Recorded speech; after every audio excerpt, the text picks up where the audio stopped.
1. Pengertian jamur Aspergillus wenti. Jamur-jamur ini berperan dalam pembuatan tauco.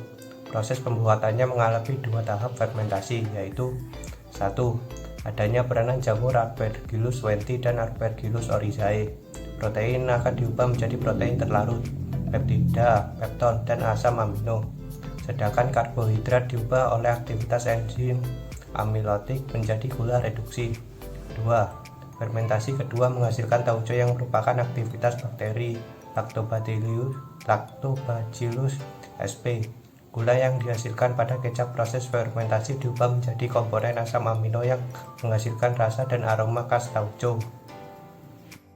Klasifikasi jamur Aspergillus wenti. Proses fermentasi tauco dibantu dengan mikroorganisme jamur Aspergillus wenti yang masuk ke dalam kingdom fungi divisi Ascomycotina yang merupakan kelompok jamur terbesar. Masuk ke dalam kelas Euromycetes, famili Trichocomaceae dan genus Aspergillus. Saya akan menjelaskan tentang reproduksi jamur Aspergillus wenti. 1. Reproduksi vegetatif. Pertama, sel kaki mengembangkan pertumbuhan kecil dengan menyerap nutrisi dan substratum. Kemudian sel kaki menimbulkan hifa panjang dan ramping mengacu pada conidiofor. Setelah itu, conidiofor tumbuh dan membesar di puncak oleh divisi nuklir untuk membentuk stigmata. Stigmata adalah noninukleat yang mengalami pembelahan mitosis dan mentransfer satu nukleus ke stigmata sekunder. Stigmata sekunder ini kemudian membentuk rantai konidia dalam pengaturan hasil petal. Setelah itu, konidiospora terlepas dari hifa baik secara tidak sengaja atau melalui faktor lingkungan tertentu dan tetap berada di tanah dalam keadaan tidak aktif. Ketika spora mendapatkan kondisi yang menguntungkan, mereka membentuk tabung kuman dan menjalani perkecambahan untuk membentuk hifa vegetatif baru. 2. Reproduksi generatif. Pertama, hifa betina dan jantan kontak satu sama lain. Setelah itu, fusi terjadi antara hifa perempuan dan laki-laki. Anthracium dimindahkan ke ascogonium melalui titik persimpangan. Plasmogami terjadi di ascogonium di mana terjadi pembelahan sitoplasma. Setelah plasmogami, ascogonium berkembang menjadi tubuh buah yang mengacu pada ascokrab di mana kaliogami terjadi. Setelah kaliogami terjadi, di mana 8 ascokrab terbentuk di dalam ascus atau struktur seperti siklit yang umumnya berbentuk buah pir.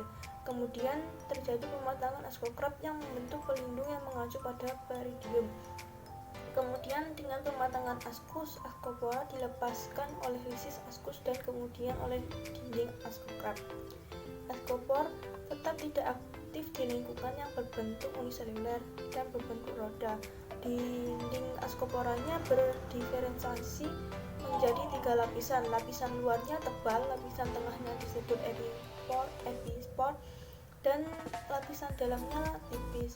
Dan pada kondisi yang menguntungkan, mereka berkecambah hifa vegetatif baru dengan pembentukan tabung kuman. Alat dan bahannya. Alat 1. Baskom. 2. Alat untuk mengaduk. 3. Kompor. 4. Panci. 5. Wadah dengan tutupnya. Bahan 1. Kedelai kuning 1 kg. 2. Ragi tempe 50 gram. 3. Tepung ketan 50 gram. 4. Garam 400 gram. Gula aren 250 gram. Air 2 liter. Langkah pembuatan tauco. Yang pertama, bersihkan kacang kedelai kemudian cuci hingga bersih. Yang kedua, rendam dalam air panas selama 5 menit. Lalu ganti air rendamannya dengan air dingin dan diamkan selama 12 jam. Yang ketiga, kupas kulit kedelai hingga berbentuk kepingan biji kedelai. Yang keempat, rebus kedelai selama 2 jam, lalu tiriskan selama 1 jam atau sampai dingin, kemudian sisihkan. Yang kelima, campur tepung beras dan tepung ketan, kemudian sangrai hingga berwarna kuning. Yang keenam, tambahkan ragi tempe lalu aduk sampai rata. Yang ketujuh, ratakan kedelai di atas sampah, taburkan campuran tepung, lalu peram atau fermentasi selama 3 hari. Yang kedelapan, jemur kedelai hingga kering, kemudian haluskan gumpalan-gumpalannya. Yang kesembilan, larutkan garam dengan air, lalu masukkan campuran kedelai dalam wadah, Tuangkan larutan garam, kemudian tutup agak rapat dan peram kembali selama 4 minggu. Yang ke-10, tambahkan gula pada kedelai yang sudah diperam, masak hingga mendidih dan tidak terbentuk buih-buih lagi. Dan yang ke-11 adalah jika ingin menjualnya, kemas tauco dalam botol yang sudah disterilkan dan tauco siap dipasarkan.